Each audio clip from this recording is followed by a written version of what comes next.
കർത്താവിൻ്റെ ധന്യനാമം ഈ പ്രഭാതത്തിലും മഹത്വപ്പെടുമാറാകട്ടെ. എല്ലാ സഹോദരങ്ങൾക്കും വേഗം വരുന്ന യേശുക്രിസ്തുവിൻ്റെ അനുഗ്രഹീത നാമത്തിൽ ക്രിസ്തീയ വന്ദനത്തെ അറിയിക്കുന്നു. ഇന്ന് പ്രഭാതത്തിലും അവിടുത്തെ മുൻപാകെ കടന്നു വരാൻ ദൈവം തന്ന സാവകാശം നമുക്ക് ശ്രേഷ്ഠമായി എണ്ണാം. അവങ്കിലേക്ക് നോക്കിയവർ പ്രകാശിതരായി തീർന്നു. അവരുടെ മുഖം ലജ്ജിച്ചു പോകാൻ എൻ്റെ ദൈവം ഒരു കാലഘട്ടത്തിലും അനുവദിക്കില്ല. നീതിമാന്മാർ നിലവിളിച്ച് യഹോവ കേട്ടു. സകല കഷ്ടങ്ങളിൽ നിന്നും അവരെ വിടുവിക്കുന്ന രക്ഷിക്കുന്ന സർവശക്തൻ്റെ സാന്നിധ്യം ഇന്ന് നമുക്കൊന്ന് തിരിച്ചറിയാൻ ഇടയാവണം. യേശുവിനെ ക്രൂശിച്ച സമയത്ത് പടയാളികളും ശതാധിപനും ഒക്കെ പറഞ്ഞതാണ്, നീ ദൈവപുത്രനാണെങ്കിൽ നിന്നെ തന്നെ രക്ഷിക്കാം. യേശു ക്രൂശിൽ തകർക്കപ്പെട്ടു. പക്ഷേ യേശുവിൻ്റെ മരണത്തിന് ശേഷം കല്ലറകൾ തുറക്കപ്പെട്ടു. വലിയ ഭൂകമ്പം ഉണ്ടായി. പകൽ 12 മണി മുതൽ ഉച്ചയ്ക്ക് 3 മണി വരെ നട്ടുച്ചയ്ക്ക് സൂര്യൻ ഇരുണ്ടുപോയി. ഇത് കണ്ടു കഴിഞ്ഞപ്പോഴാണ് ശതാധിപന്മാർ മുതലായവർക്കും മനസ്സിലായത് യേശു ദൈവപുത്രനാണ്. കഴിഞ്ഞ മിനിറ്റ് വരെ സഹോദരങ്ങളെ വെല്ലുവിളിച്ച നിന്ദിക്കുന്ന സാഹചര്യങ്ങളിൽ യേശു ദൈവപുത്രനാണ്. അവിടുന്നാണ് നമ്മുടെ നായകനെന്നും ലോകത്തിന് മനസ്സിലാകത്തക്ക രീതിയിൽ ഈ ദിവസങ്ങൾ തന്നെ നിന്റെ പ്രാർത്ഥനയ്ക്ക് ഉത്തരമായി ചില ദൈവപ്രവർത്തികൾ വെളിപ്പെട്ടു വരും എന്നുള്ളതിന് സംശയമില്ല. പ്രാർത്ഥിച്ചിട്ട് എന്ത് നേടി എന്ന് ചോദിക്കുന്ന, നിന്റെ വിഷയത്തിനെന്താ മറുപടി എന്ന് വരുന്നില്ല എന്ന് സക്കറിയാവിനോട് ചോദിച്ചു. അവരുടെ ജീവിതത്തിൽ നിന്ദകളുണ്ടായിരുന്നു. അതുകൊണ്ടാണ് മനുഷ്യരുടെ ഇടയിൽ ഞങ്ങൾക്കുണ്ടായിരുന്ന നിന്ദകളെ നീക്കിക്കളഞ്ഞു എന്ന് എലിസബത്ത് പറഞ്ഞത്. ജീവിതത്തിലെ നിന്ദകളെ നീക്കിക്കളയാൻ വരുന്ന ഉത്തരം ആർക്കും ചിന്തിക്കാൻ പറ്റാത്തതാണ്, ഏറ്റവും ശ്രേഷ്ഠമാണ് വെളിപ്പെട്ടു വന്ന യോഹന്നാൻ. യേശു പോലും പറഞ്ഞില്ലേ, സ്ത്രീകളിൽ നിന്ന് ജനിച്ചവരിൽ യോഹന്നാനേക്കാൾ വലിയവനില്ല. ഹെരോദാ രാജാവ് യോഹന്നാനെ ഭയപ്പെട്ടു എന്നാണ് എഴുതിയിരിക്കുന്നത്. യോഹന്നാൻ നീതിയും വിശുദ്ധിയുമുള്ള മനുഷ്യനെന്ന് അറിഞ്ഞിട്ട് ഹെരോദാവ് യോഹന്നാനെ ഭയപ്പെട്ടു. നമുക്കറിയാം, നിന്ദിക്കപ്പെട്ടും അപമാനിക്കപ്പെട്ടും കുത്തുവാക്കിൻ്റെ നടുവിൽ ആലയത്തിൽ പോയി കരഞ്ഞ മനസ്സ് വെള്ളത്തെ പോലെ പകർന്ന ഒരു ഹന്നയെ നമുക്കെല്ലാം അറിയാമല്ലോ. ഒത്തിരി ഒതുക്കപ്പെട്ട സമയങ്ങൾ. പക്ഷേ ഹന്നയുടെ ജീവിതത്തിൽ അവൾ യഹോവയോട് അപേക്ഷിച്ച് വാങ്ങിയ ശമൂവേൽ ഇസ്രായേലിൻ്റെ ഒരു എൻഡ് മുതൽ മറ്റേ എൻഡ് വരെ അറിയപ്പെടുന്ന വിശ്വസ്ത പ്രവാചകനാക്കി ദൈവം തീർത്തു. അപ്പോൾ ഇന്ന് പകലും വിളിച്ചു പറയാനുള്ളത്, ദൈവം തരുന്നത് ഏറ്റവും ശ്രേഷ്ഠമാണ്. ചിലപ്പോൾ കാത്തിരിക്കേണ്ടി വരും. സഹിഷ്ണുതയോടെ കാത്തിരിക്കണം. യോബിൻ്റെ സഹിഷ്ണുത നിങ്ങൾ കണ്ടിരിക്കുന്നു എന്ന് ദൈവത്തിൻ്റെ വചനം വായിക്കുന്നു എങ്കിൽ ആ സഹിഷ്ണുത ചെറുതല്ല, അത് ശ്രേഷ്ഠമായിരുന്നു. അതാർക്കും തടയാൻ പറ്റാത്തതായിരുന്നു. അങ്ങനെയെങ്കിൽ ഇന്ന് പകലിലും സഹിഷ്ണുതയോടെ കാത്തിരിക്കുന്ന യോബിനെ ഒന്ന് നോക്കൂ. തന്നെ നിരുത്സാഹപ്പെടുത്തുവാൻ കൂട്ടം കൂടി വന്നില്ലേ? താൻ പ്രാണന തുല്യം സ്നേഹിച്ച തൻ്റെ വൈഫ് ദൈവത്തെ തള്ളിപ്പറയാൻ തന്നെ പ്രേരിപ്പിച്ചില്ലേ? അവിടൊക്കെയും ദൈവത്തിൻ്റെ മഹത്വത്തിന് വേണ്ടി ശക്തിയോടെ ബലത്തോടെ നിൽക്കുവാൻ യോബിനെ പ്രേരിപ്പിച്ചത് നോർമൽ ഘടകങ്ങളല്ല, ദൈവമഹത്വമായിരുന്നു. കാരണം ഞാൻ കാത്തിരിക്കുമെന്നും ഞാൻ ആരെയാണ് വിശ്വസിച്ചിരിക്കുന്നതെന്നും ഞാൻ അവനെ കാണുമെന്നും ഉള്ള ആ പ്രഖ്യാപനത്തിൻ്റെ മുമ്പാകെ ദൈവം ഇറങ്ങി വന്നില്ലേ? നഷ്ടപ്പെട്ടത് എല്ലാം തിരികെ കൊടുത്തില്ലേ? അങ്ങനെയെങ്കിൽ ഇന്ന് പകലിലും കാത്തിരിക്കാൻ തയ്യാറാകൂ. വലിയ ദൈവപ്രവൃത്തികൾ നിങ്ങൾ കാണാത്തത്, ഇതുവരെ അനുഭവിക്കാത്തത് വെളിപ്പെട്ടു വരുന്ന പ്രത്യേക നിമിഷമെന്ന് ഇന്ന് പകൽ എനിക്ക് വിളിച്ചു പറയാൻ നിയോഗമുണ്ട്. കൊരിന്ത്യർ ലേഖനം 1-ാം അധ്യായം അതിൻ്റെ 9-ാമത്തെ വാക്യം. തൻ്റെ പുത്രനും നമ്മുടെ കർത്താവുമായ യേശു ക്രിസ്തുവിൻ്റെ കൂട്ടായ്മയിലേക്ക് നിങ്ങളെ വിളിച്ചിരിക്കുന്ന ദൈവം വിശ്വസ്തൻ. ഒന്ന്, വിളിച്ചിരിക്കുന്നത് ആര്? ദൈവം. എവിടേക്ക്? അവിടുത്തെ കൂട്ടായ്മയിലേക്ക്. കൂട്ടായ്മയിലേക്ക് വിളിച്ചൊരു ദൈവമുണ്ട്. യാദർച്ഛ്യമായിട്ടല്ല നിങ്ങൾ ഓരോ കൂട്ടായ്മയിലേക്ക് വന്നത്. കർത്താവിൻ്റെ കൂട്ടായ്മയിലേക്ക് വിളിച്ചത് അവിടുന്നാണ്. അവിടുന്ന് വിശ്വസ്തനായ ദൈവമാണ്. വാക്കു പറഞ്ഞാൽ മാറാത്തവനാണ്.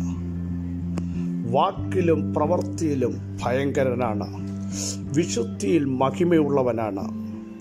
സകലത്തെയും കാൽക്കീഴാക്കിയവനാണ്. നമ്മുടെ നായകനാണ്.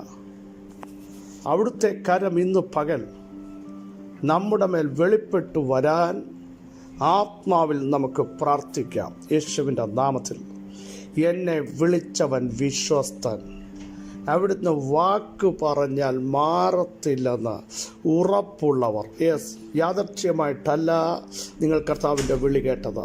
യാദർച്ഛ്യമായിട്ടല്ല കർത്താവിൻ്റെ കൂട്ടായ്മയിലേക്ക് വന്നത്. യാദർച്ഛ്യമായിട്ടല്ല ദൈവസന്നിധിയിലേക്ക് ദൈവം നിങ്ങളെ വിളിച്ച് വേർതിരിച്ചത്. വിശ്വസ്തനായ ഒരു ദൈവത്തിൻ്റെ വിശ്വസ്ത പ്രവർത്തികളെ വർണ്ണിക്കാൻ അവിടുന്ന് നമ്മളെ തിരഞ്ഞെടുത്തെങ്കിൽ ഇനി അടുത്ത കാര്യം ചിന്തിക്കണമേ. ഈ കൂട്ടായ്മയിലേക്ക് കൊണ്ടുവന്നവൻ ദൈവമാണല്ലോ. അപ്പോൾ ഇതിൻ്റെ നടത്തിപ്പുകാരനും മറ്റാരുമല്ല, പാസ്റ്റേഴ്സല്ല, ദൈവമാണ്. അങ്ങനെയെങ്കിൽ ഈ കൂട്ടായ്മയിലേക്ക് വന്ന നിങ്ങളുടെ സകല വിഷയങ്ങളും ഏറ്റെടുക്കാനും ശാശ്വതമായി പരിഹരിക്കാനും കൂട്ടായ്മയിൽ വെളിപ്പെടേണ്ട മഹത്വമറക്കാനും ആത്മശക്തിയുടെ വ്യാപാരം വെളിപ്പെടുത്താനും എൻ്റെ ദൈവം വിശ്വസ്തൻ. Praise the Lord. ക്ഷീണിച്ചിരിക്കുന്ന നിന്റെ ആത്മിക അവകാശത്തെ, നിന്റെ പ്രാർത്ഥനാ ജീവിതത്തെ, അഭിഷേകത്തെ ഈ പകൽ നിറയ്ക്കാൻ കൂട്ടായ്മയുടെ ഉടമസ്ഥനായ ദൈവം വിശ്വസ്തൻ. ഹല്ലേലൂയ. ധൈര്യത്തോടെ പറയാമോ? എന്നെ വിളിച്ചവൻ വിശ്വസ്തൻ. എന്നെ വിളിച്ചവൻ ഉണ്മയുള്ളവൻ. കൂട്ടായ്മയിലേക്ക് എന്നെ കൊണ്ടുവന്നവൻ, സകലത്തെയും ചമച്ചവൻ,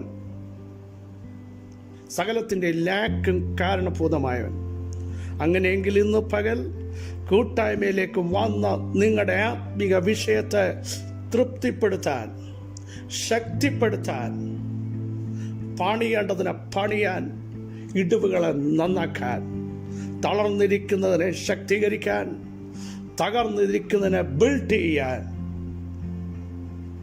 കൂട്ടായ്മയുടെ നായകൻ നിങ്ങളുടെ മധ്യമുണ്ട്.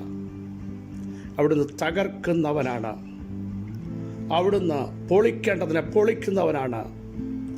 പാതാള ഗോപുരത്തിൻ്റെ ശക്തികളെ തകർത്തെറിഞ്ഞവനാണ്. എന്നിട്ട് പണിയേണ്ട സഭയെ പണിയുമെന്ന് പ്രഖ്യാപനം ചെയ്ത ആ കർത്താവ് അവിടുത്തെ വിശുദ്ധ രക്തം നമുക്ക് വേണ്ടി കാൽവറിയിലൂടെ ഊറ്റിത്തന്ന, നമ്മളെ കൂട്ടായ്മയിലേക്ക് വിളിച്ചു വേർതിരിച്ച ആ കർത്താവിൻ്റെ സ്നേഹമോർത്ത് ഇന്ന് പകൽ നന്ദി പറയാൻ നമുക്ക് സമയമെടുക്കാം.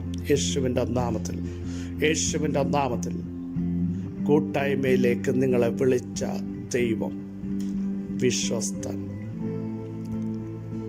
എത്രയോ പേര് അവിശ്വസ്തത കാണിച്ചു, നമ്മളെ നടത്താമെന്ന് പറഞ്ഞ പലരും. പക്ഷേ വിളിച്ച ഒരുവനുണ്ട്. അതുകൊണ്ടാണ് പൗലോസ്ലീഹ പറയുന്നത്, അവിടുന്ന് ആരാന്ന് എനിക്കറിയാം, ഞാൻ ആരെയാ വിശ്വസിച്ചതെന്നും എനിക്കറിയാം. അവിടുന്ന് എൻ്റെ ഉപനിധിയെ സൂക്ഷിക്കുന്ന ദൈവം ആ ദിവസം വരെ കാക്കുവാൻ ശക്തനെന്ന് ഞാൻ ഉറച്ചിരിക്കുന്നു. ഇന്ന് പകൽ ആ ഒരു ഉറപ്പ് നമ്മുടെ അകത്തുണ്ടെങ്കിൽ നിങ്ങളെ ക്ഷീണിപ്പിക്കുന്ന മണ്ഡലങ്ങളെ നോക്കി പറ, ഞങ്ങളെ വിളിച്ചത് ഒരു മനുഷ്യനല്ല, ഒരു പ്രസ്ഥാനമല്ല, സകലത്തിന്മേലും അധികാരമുള്ള, കൂട്ടായ്മയിൽ ആത്മാവിൻ്റെ ശക്തി പകരാൻ കഴിവുള്ള, ഞങ്ങളുടെ ശരീരത്തിൽ ദൈവ സാന്നിധ്യം പകരാൻ കഴിവുള്ള, അടിപ്പിൻ്റെ ശക്തി വ്യാപരിപ്പിക്കുന്ന, ആത്മശക്തിയാൽ ഞങ്ങളെ നിറയ്ക്കുന്ന, അനോയിന്റിങ് കൈമാറുന്ന സർവശക്തനാണ് ഞങ്ങളെ വിളിച്ചത്. കൂട്ടായ്മയിലേക്ക് വിളിച്ചവൻ വിശ്വസ്തൻ, വിശ്വസ്തൻ, വിശ്വസ്തൻ. Praise the lord. Hallelujah, hallelujah. ദൈവം വിശ്വസ്തൻ, വിശ്വസ്തൻ എന്ന് പറ. ഞാൻ സേവിക്കുന്ന ദൈവം വിശ്വസ്തൻ, എല്ലാത്തിലും വിശ്വസ്തനാണ്. നിങ്ങൾ അവിശ്വസ്തരായി മാറിയ സമയത്തും നമ്മുടെ മേൽ വിശ്വസ്തത കാണിക്കുന്ന ദൈവത്തിൻ്റെ കരം ഈ പകൽ വെളിപ്പെട്ടു വരും. യേശുവിൻ്റെ നാമത്തിൽ സർവശക്തനായ ദൈവമേ, സ്വർഗസ്ഥ പിതാവേ, ഞങ്ങളെ വിളിച്ചവനാരാന്ന് ഞങ്ങൾക്കറിയാം. വിശ്വസ്തനായ ദൈവം, അങ്ങയുടെ വിശ്വസ്തത ഇന്ന് പകൽ ഞങ്ങൾക്ക് പരിചയം പാലകയുമായിരിക്കാൻ സ്തോത്രം.